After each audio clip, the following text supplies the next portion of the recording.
រឿងកូនឆ្មាទុរគតមានកូនឆ្មាតូចមួយឈ្មោះទុរគតវាកូនឆ្មាសម្បូរនៅទឹកចិត្តដែលរស់នៅជាមួយម្ដាយក្នុងផ្ទះតូចមួយជាប់ព្រៃ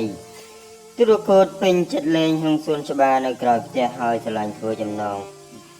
ថ្មីជាមួយមិត្តភក្តិថ្មី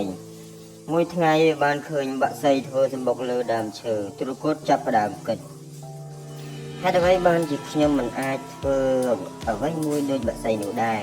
វាបានដោះស្រាយខ្លួនឯងថាវាចង់សាងសង់ផ្ទះតូចមួយជារបស់ខ្លួនឯងទុរគតបានចាប់ផ្ដើមប្រមូលស្មៅបន្លែចោលស្លឹកឈើដែលចាស់នឹងសម្បកឈើផ្សេង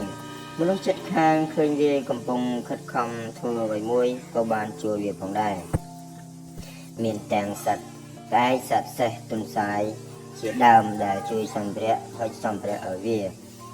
ក្រោយពីច្រើនថ្ងៃក្រោយមកការខិតខំប្រឹងប្រែងរបស់ទុរគតបានធ្វើផ្ទះ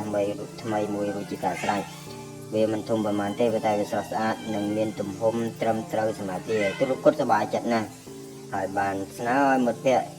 នឹងចិត្តសង្កេតរបស់វាក៏សប្បាយចិត្តខ្លាំងណាស់ដែរទុរគតរៀនបានថាបើខិតខំនិងសុំជំនួយពេលត្រូវការអ្វីមួយគ្រប់យ៉ាងបានសម្រេច